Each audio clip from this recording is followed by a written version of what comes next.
Hi అండి. ఎలా ఉన్నారు? రీసెంట్‌గా జాబ్ మార్కెట్ కొంచెం టఫ్‌గానే ఉంది కదా! హెచ్-1బీ మీద ఎవరైతే ఉన్నారో వాళ్ళందరికీ జాబ్ లే ఆఫ్ అయిపోతే 60 డేస్ గ్రేస్ పీరియడ్ ఉంటది కదా! 60 డేస్‌లో జాబ్ కొట్టకపోతే మళ్ళీ కంట్రీకి రిటర్న్ ఎళ్ళిపోవాలి అని చెప్పేసి కంగారు పడతా ఉంటారు కదా! అలాంటి వాళ్ళకి జాబ్ పోయిన వెంటనే పానిక్ అవ్వాల్సిన అవసరం లేదని చెప్పేసి రీసెంట్‌గా ఒకరు ఏందంటే హెచ్-1బీ మీద ఉన్నవాళ్ళు చేంజ్ ఆఫ్ స్టేటస్ మార్చుకున్నారనమాట. అయితే ఆ ప్రాసెస్ తెలుసుకున్నాననమాట.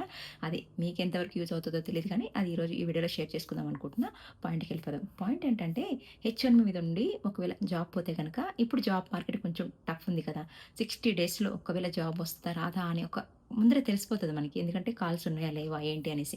సో, అలాంటి వాళ్ళేంటంటే చేంజ్ ఆఫ్ స్టేటస్ ఎఫ్-1కి చేంజ్ చేసుకునే ప్రాసెస్ ఒకటుంది అని చెప్పేసి. సో, ప్రాసెస్ ఏంటంటే గనక ఇప్పుడేంటి హెచ్-1 మీద ఉండి జాబ్ పోయింది అనుకోండి. జాబ్ పోతే గనక డే గడిచే కొంది టెన్షన్ స్టార్ట్ అవుతది మనకి. 60 రోజుల్లో జాబ్ వస్తదా? రాదా? అని చెప్పేసి. అలాంటప్పుడు ఏంటంటే బేసిక్‌గా అన్‌స్టేబుల్‌గా ఉంటది కదా! సిట్యుయేషన్. అలాంటప్పుడు ఏంటి రిస్క్ చేసుకోకుండా చాలా వరకు ఏంటంటే స్టేబుల్ అయ్యే వరకు మనం ఈ వీసా స్టేటస్‌ని మెయింటైన్ చేయాలి అనుకున్న వాళ్ళేంటంటే టక్కున ఎఫ్-1 స్టేటస్‌కి అప్లై చేయాలి అని చెప్పేసి. చేసుకోవచ్చు అని చెప్పేసి కూడా అంటున్నారనమాట.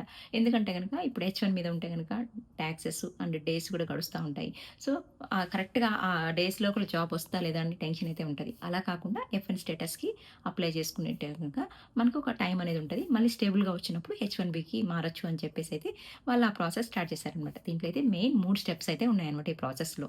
ఫస్ట్ వన్ వచ్చేసి సేఫ్ యూనివర్సిటీ నుంచి ఐ-20 తీసుకోవాలనమాట. ఇందులో సేఫ్ యూనివర్సిటీ నుంచి ఐ-20 తీసుకోవాలన్నా కూడా అది ఎస్‌ఈవీపీ అప్రూవ్డ్ కాలేజే ఉండాలనమాట. ఎస్‌ఈవీపీ అంటే ఏంటే గనక student and exchange visitor program అనమాట. ఇదేంటంటే యూఎస్ ఇమిగ్రేషన్స్ కస్టమ్ ఎన్ఫోర్స్‌మెంట్ నిర్వహించే ప్రోగ్రామ్ అనమాట. అంటే డిపార్ట్మెంట్ ఆఫ్ హోమ్‌లాండ్ సెక్యూరిటీ కింద ఉంటదనమాట. వీళ్ళు ఏం చేస్తారంటే విదేశాల నుంచి వచ్చే స్టూడెంట్స్ అందరిని ట్రాక్ చేసి వాళ్ళని మానిటర్ చేస్తా ఉంటారు కదా! అదే వీళ్ళ పననమాట. సరే ఎస్‌ఈవీపీ అప్రూవ్డ్ కాలేజెస్ కానీ, యూనివర్సిటీ గాని ఏంటంటే గనక విదేశాల నుంచి వచ్చే స్టూడెంట్స్ కానీ కొంతమంది జాయిన్ అవుతా ఉంటారు కొన్ని కాలేజ్. అంటే అమెరికా అనుమతించబడిన కొన్ని కాలేజెస్ ఉంటాయి కదా! వాటిని ఎస్‌ఈవీవి అప్రూవ్డ్ కాలేజెస్ అంటారు. ఈ కాలేజెస్ మాత్రమే ఐ-20 అనేది మనం తీసుకోవాలనమాట. ఇప్పటికే మాస్టర్స్ చేసుంటే గనక మనం మళ్ళీ మాస్టర్స్ అప్లై చేస్తే గనక సస్పిషన్ రావచ్చు అని చెప్పేసి. అందుకే ఇందులో చాలా మంది డీబీఏ హైయర్ ప్రోగ్రామ్‌ని చూజ్ చేసుకుంటారని చెప్పేసి చెప్పారనమాట. సెకండ్ థింగ్ వచ్చేసి అటానీని కలవాలనమాట. అటానీని కలిసేసి చేంజ్ ఆఫ్ స్టేటస్ అప్లై చేయాలనమాట. అంటే హెచ్-1బీ నుంచి ఎఫ్-1బీకి స్టేటస్ మనం పిటిషన్ ఫైల్ చేసుకోవాలనమాట. ఇందులో చాలా వరకు ఆర్ఎఫ్ఈ పడే అవకాశం ఉందనమాట. సో, అందుకని మనం ఏదైనా డాక్యుమెంట్స్ కానీ కరెక్ట్‌గా స్ట్రాంగ్‌గా ప్రిపేర్ చేసుకోవాలి. అట్ ది సేమ్ టైమ్ స్ట్రాంగ్‌గా చూపించేలాగా ఉండాలనమాట. థర్డ్ వన్ వచ్చేసి ఆర్ఎఫ్ఈ పడితే గనక ఆర్ఎఫ్ఈలో అడిగే 3 ముఖ్యమైన క్వెషన్స్. వాళ్ళు షేర్ చేసుకునే చెప్తున్నాను. వాళ్ళకి అడిగిన క్వెషన్ అనమాట ఇవి. అసలు ఎందుకు ఈ డిగ్రీ చదవాలనుకుంటున్నారంటే గనక స్పెషలైజేషన్ గాని, కెరియర్ గ్రోత్ గాని అనేసి మనం ప్రాపర్‌గా ఎక్స్‌ప్లెయిన్ చేయాలి. మన ఎక్స్‌ప్లనేషన్ కూడా వాళ్ళకి సాటిస్ఫాక్షన్ అనిపించాలి. సెకండ్ వచ్చేసి మీరు ఒక ప్లేస్‌లో ఉంటారు. యూనివర్సిటీ ఒక ప్లేస్‌లో ఉంటది. ఆ యూనివర్సిటీకి మీరు అప్లై చేసుకున్నప్పుడు ఆ యూనివర్సిటీకి లొకేట్ అవుతారా అంటే గనక ఖచ్చితంగా లొకేట్ అవుతాను అని చెప్పి అక్కడ అడ్రెస్ ప్రూఫ్ గాని, లీజ్ అగ్రీమెంట్ గాని కంపల్సరీ మీరు షో చేయాల్సి ఉంటది.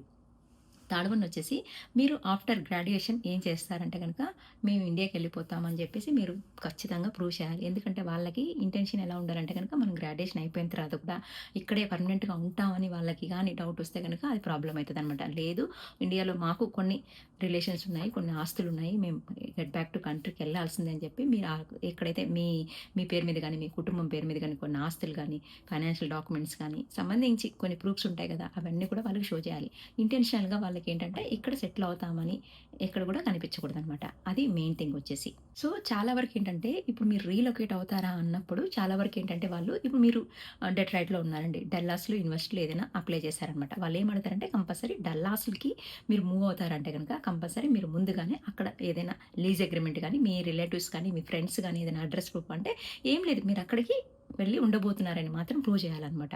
సో, అది గాని కరెక్ట్‌గా డాక్యుమెంట్ బేస్డ్ గాని కరెక్ట్‌గా ప్రూవ్ చేసుగలిగి మీరేదైనా ఈ స్పెషల్ డిగ్రీ ఎందుకు చేయాలనుకుంటున్నారని మీరు ఎక్స్‌ప్లెయిన్ చేసి వాళ్ళకి సాటిస్ఫాక్షన్ అనిపిస్తే గనక ఎవ్రీథింగ్ ఈజ్ పాసిబుల్ అనేసి అంటే ఆ సినారియోలన్నీ కూడా గుడ్‌గా జరిగితే హెచ్-1 నుంచి ఎఫ్-1కి మారే స్టేటస్ అయితే ఈజీగా అయిపోతుందని చెప్పేసి వాళ్ళన్నారనమాట. ఇందులో మెయిన్ పాయింట్స్‌గా వాళ్ళేం చెప్పారంటే గనక, ఒకవేళ హెచ్-1బీ మీద ఉండి జాబ్ లాస్ అయితే గనక 60 డేస్ గ్రేస్ పీరియడ్ ఉంటదని మాత్రం గుర్తుంచుకోవాలి. అండ్ యూనివర్సిటీ డేట్ అంటే స్టార్ట్ డేట్ ఉంటది గదా! దానికి ముందరే change of status approval letter వస్తే బెటరు అని చెప్పేసి. ఒకవేళ డిలే అయితే గనక యూఎస్‌సీఎస్ అనేది న్యూ సెమిస్టర్ ఐ-20 అడిగే ఛాన్సెస్ ఉంటాయి అని చెప్పేసి. ఇదైతే ఖచ్చితంగా చేయాల్సిన పనైతే అని జెప్పేసి అంటారు. చాలామంది ఏందంటే ఇప్పుడు ఉన్న ఈ జాబ్ మార్కెట్ చాలా టఫ్‌గా ఉందనమాట. అన్‌స్టేబుల్‌గా ఉంది అని చెప్పేసి. జాబ్ మార్కెట్ అంత బాగేం లేదనమాట. చాలా వరకు ఏంటంటే జాబులు పోతున్నాయి. జాబులు పోయిన వాళ్ళందరూ గూడా నా జాబ్ పోయింది, నా జాబ్ పోయిందని ఎవరు చెప్పుకోరనమాట. సో, జాబ్ పోయిన తర్వాత వాళ్ళేంటి నెక్స్ట్ మూవ్‌మెంట్ అనేది వాళ్ళు ఆలోచించుకుంటారనమాట.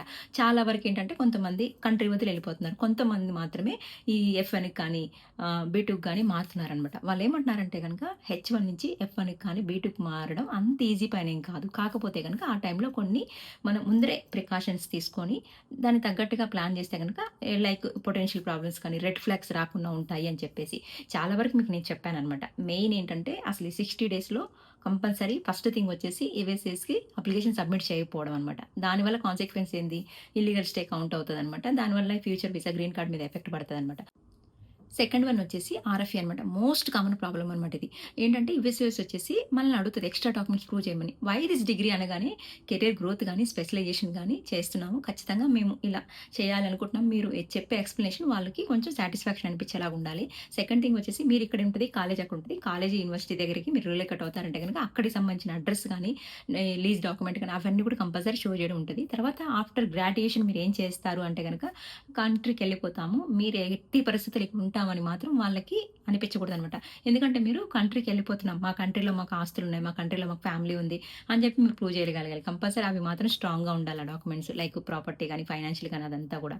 థర్డ్ వన్ ఏందంటే గనక సస్పిషన్ బై వీసా ఆఫీసర్ అనమాట. సెకండ్ మాస్టర్ అనగానే చాలా వరకు ఎంబీఏ కానీ, డీబీఏ కానీ ఇవంతా కూడా ఓవర్ క్వాలిఫికేషన్ సస్పిషియస్ రైజ్ అవుతుందనమాట. ఇందులో ఏంటంటే చాలా వరకు డే 1 సిపిటీ కాలేజెస్ కొన్ని రిస్కీ కాలేజెస్ యూజ్ చేస్తా ఉంటారు. సో, ఇలా యూజ్ చేయడం వల్ల యూఎస్ఏ సస్పిషియస్ రైజ్ చేస్తదనమాట.